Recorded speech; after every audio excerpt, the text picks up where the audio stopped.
Welcome to Kanpai News. It's news time. It's news. It's the first news of December, the last month of the year. But it is also the 1st of December, 2024. And that is... I'm doing the intro out of order, and I don't care. I'm Nasuth. I am joined, as always, by Thaylien and Xeno.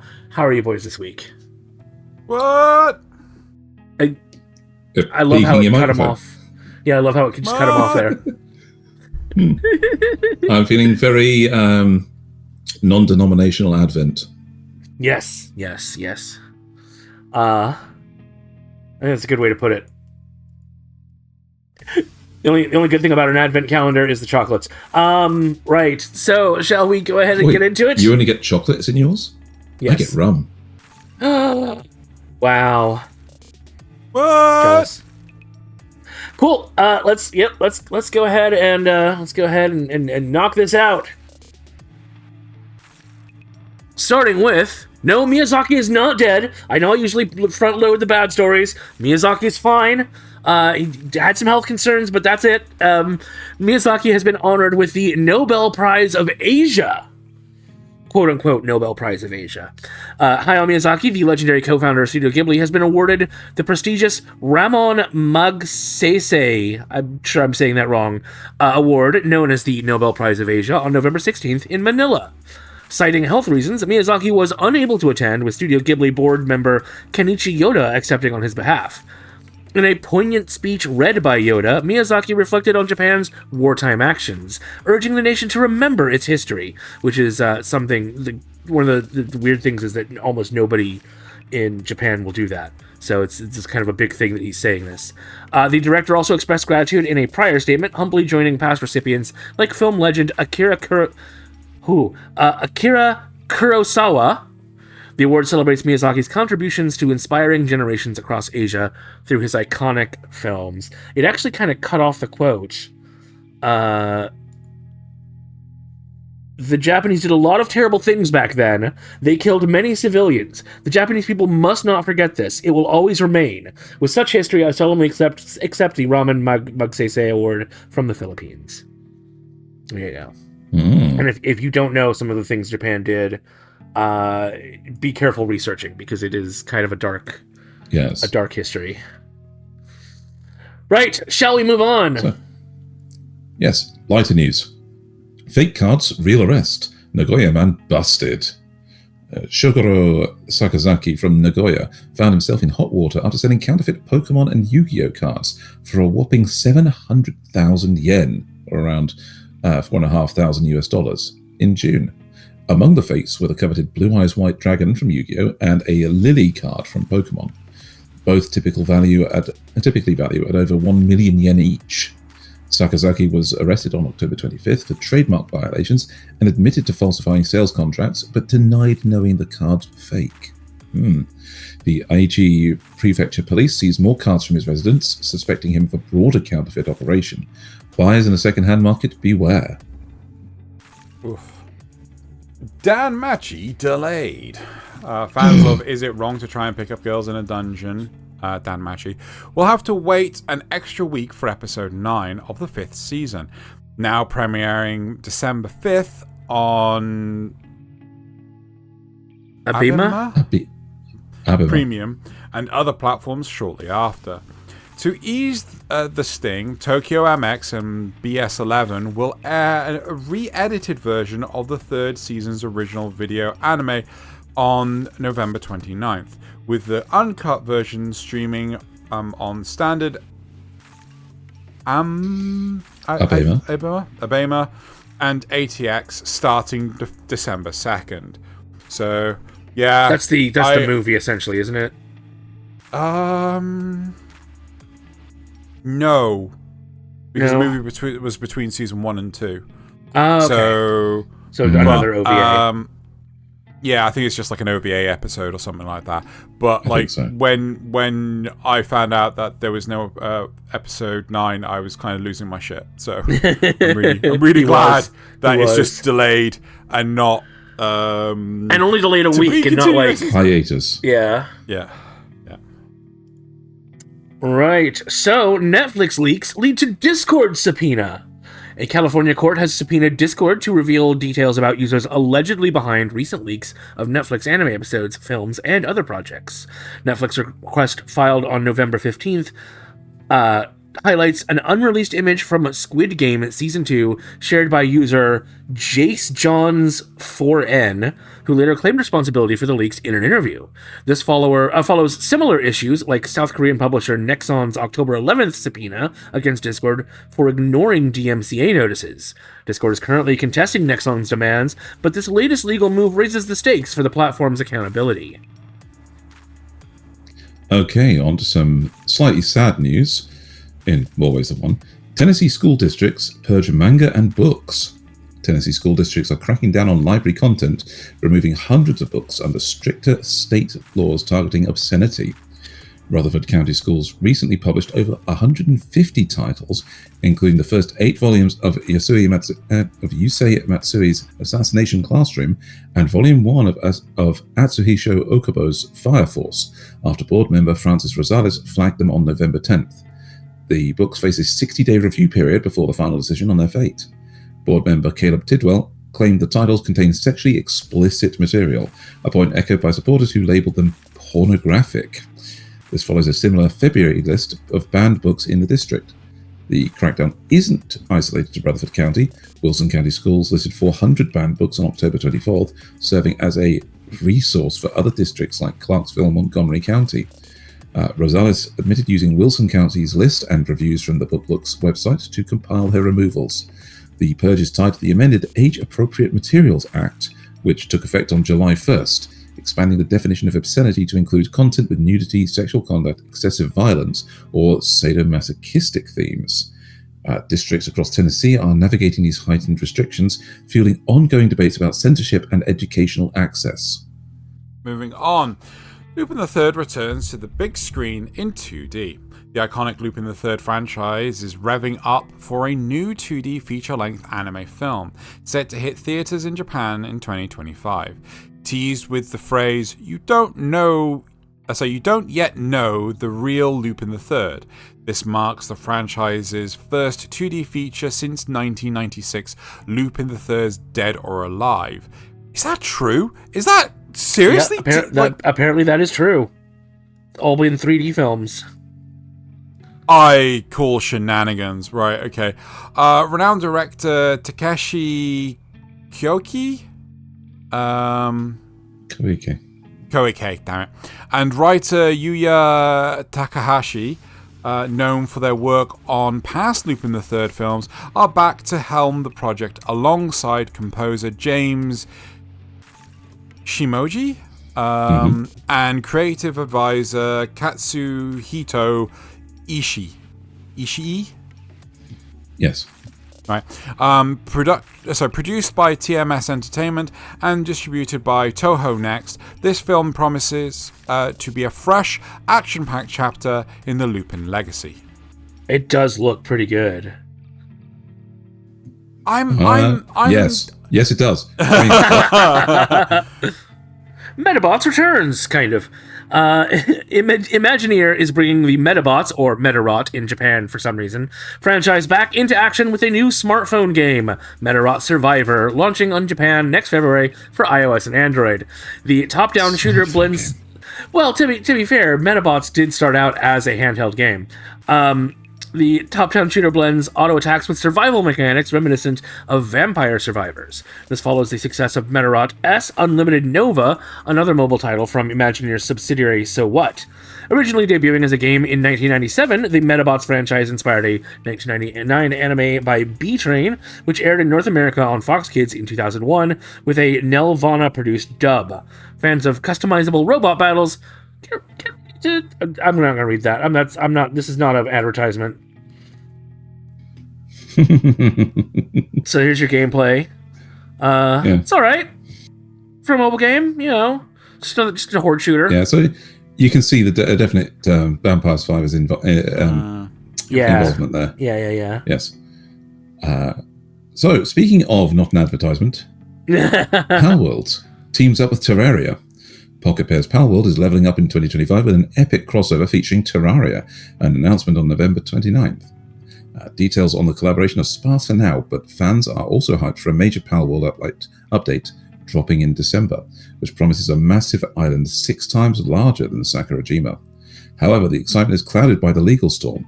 Nintendo is suing Pocket Pair for alleged patent infringement, seeking 10 million yen, or about $64,000, in damages. Despite this, Pocket Pair's global community manager, John Bucky Buckley, declared that Tokyo Game Show 2024 that the team remains unfazed, forging ahead with their ambitious plans. Right, so Godzilla rocks the Saga Prefecture. Oh, would you look at that? Karcher Japan unveiled a jaw-dropping Godzilla mural at the Iwayaga wa Uchi Dam in Saga Prefecture on November 22nd. As part of the region's Saga Prize tourism initiative, created by pressure washing the dam. This stunning artwork features a giant Godzilla and took months of planning and a meticulous cleaning process involving 7 people. The mural, which celebrates the dam's 50th anniversary, is a living piece of art that will evolve with the natural environment. Alongside the mural, the Godzilla tourism push includes a special exhibit. Digital stamp rallies, limited edition merch, and more. The festivities run through January 26th, so fans can have plenty of time to experience the giant kaiju art. That does look so badass. Cool. Yeah, it really does. I mean, I'm not gonna lie. A large part of me is like, clean the whole thing, goddammit. But at the same time, I mean, if you're gonna make art out of natural deposits, this is a good way to do it. Yeah. As somebody who plays an awful lot of Power Wash Simulator, I am very pleased with this. This is very satisfying. Well, Sony eyes handheld console to rival Nintendo. Sony's reportedly working on a portable console, which I think is the first one they've done since the PSP Go, that will play PlayStation 5 games, aiming to challenge Nintendo in the handheld gaming market. While the device is still in early development and could be years from release, the company hopes it will expand PlayStation's reach. This follows the launch of the PlayStation Portal in November 2023, Sony's first dedicated handheld for remote play. I've never even heard of this. Priced at $199.99. The Portal lets users play PS5 games remotely over Wi-Fi with features like adaptive triggers and haptic feedback, but can't stream PSVR2 games or PlayStation Plus premium titles. Meanwhile, Microsoft is also reportedly developing its own handheld console for Xbox.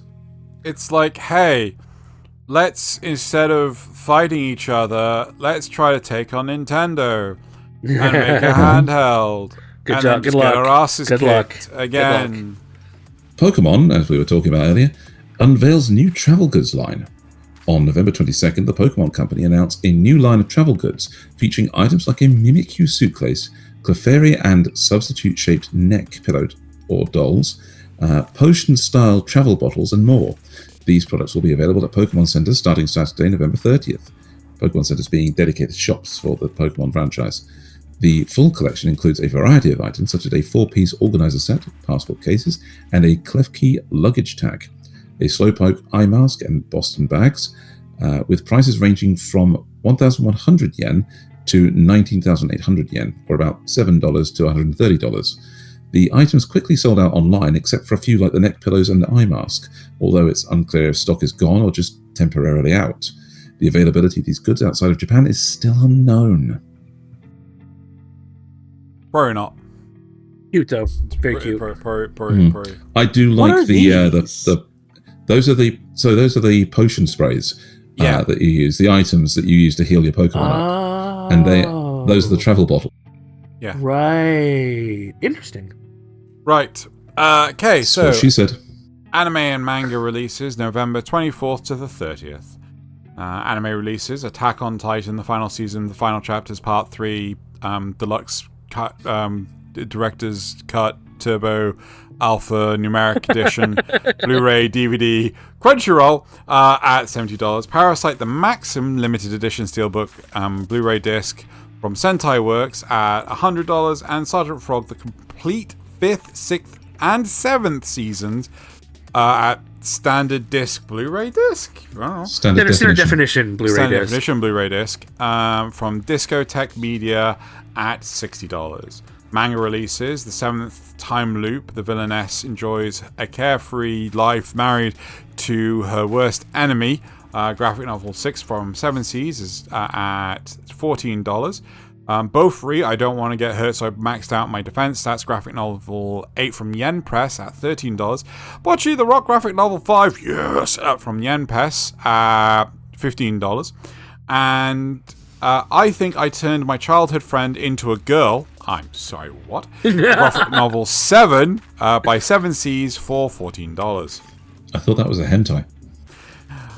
Digital manga releases: Butoreba? Butoreba, the story of a man turned into a pig. Graphic novel 6 by J Novel 4. Club for what? Graphic novel 4. Sorry. J Novel by J Novel Club $9. D-Genesis, 3 years after the dungeons appeared. Graphic novel 5 from J Novel at $9. JoJo's Bizarre Adventure Stone Ocean graphic novel 7 hardcover from Viz Media for $17. Let's Buy the Land and Cultivate It in a Different World. What? Graphic novel 6 by Seven Seas at $10. Man, they're getting desperate. Moving on to print novel releases. Asteria? Asteria. Asteria Record. Is It Wrong to Try and Pick Up Girls in a Dungeon? Novel 3 from Yen Press at $15. Mushoku Tensei Redundant Reincarnation, Novel 1 by Seven Seas at $16. And ReZero Starting Life in Another World, Novel 26, Jesus, from Yen Press at $15. I'm interested in that Redundant Reincarnation one. These both must be side stories. Yeah. He's talking about the Is It Wrong to Pick Up Girls in a Dungeon one. But anyway, digital novels releases. A Tale of the Secret Saint Zero, Novel 1 by Seven Seas at $10. Black Summoner, Novel 19, which should get in the bin, by J Novel Club at $8. It's too much. In Another World with My Smartphone, Novel 30, and I thought Level 26 was a lot, by J Novel Club at $8. And that is it for the anime and manga releases between November 24th and 30th. And now That's just time to them. get... Yeah. I cut out quite a lot. And now it is time to get into the facts and rumors. Ooh, everyone's favorite part. Here we go. Starting out, Tales of Wedding Rings is getting a season 2. This is the one Thaylien watched, isn't it? Or did you both end up watching it? I tried it. I wanted to shoot myself. I watched it. It was cringe. Well, bad news. This is a very fact. The anime Tales of Wedding Rings has been confirmed for a second season. The announcement was made on March 23rd, 2024, following the conclusion of the first season's final episode. Oh, so we've actually known this for a while. The main staff... I didn't remember this at all. Yeah. That happens. The main staff from the first season will return for the second season, and voice actress Miyu Tomita is joining the cast as Morian? I'm going to say Morian. Moron. A teaser visual featuring characters Hime and Morion was also released to commemorate the announcement. As of now, no specific date for the second season has been provided. Crikey. I have no idea why that's a thing. That did not It sounds like one. they might have been greenlit for 2 seasons before the first season even ended, so... Must have. Either way, next up, You Are Miss Servant is getting a second season. This one is a rumor. As of December 1st, 2024, there is no official announcement regarding a second season of You Are Miss Servant. The anime adaptation premiered on October 6th, 2024, and is scheduled for 12 episodes. Given that the series is still airing its first season, it's common for studios to evaluate the show's performance before confirming additional seasons. unlike the last one. Therefore, any claims about a second season are speculative at this point. We'll have to see if it does an announcement at the end of the season. And then last but not least, Reign of the Seven Spellblades is getting a second season. And this is a rumour. As of December 1st, 2024, there has been no official announcement regarding a second season of Reign of the Seven Spellblades. The first season concluded without any confirmation of a sequel. While the original light novel series provides ample material for future adaptations, neither the production studio, JC staff, nor the official channels have released statements about continuing the series. Therefore, any claims about a second season are speculative. Did either of you watch this one? Yes, I tried it, but I got bored because there was no substance to the characters. Like, it's just character A and character B. No, they weren't cringe. It was just Fair enough. I'm bored. I'm just bored. Speaking of cringe, that's it for the end of that's it for the news. Stay tuned later this week for Kanpai Cast, where we're discussing cringe anime and what makes a cringe. What even is a cringe? Do you know what? Can anyone know for sure? No, I don't think so. Nasuth. You're a cringe. Oh, I've done it. Shots fired. I've ascended. Shots fired. Based. So, yep, that's it. Make sure. I guess we'll see you back here next time for more news. News. For more news.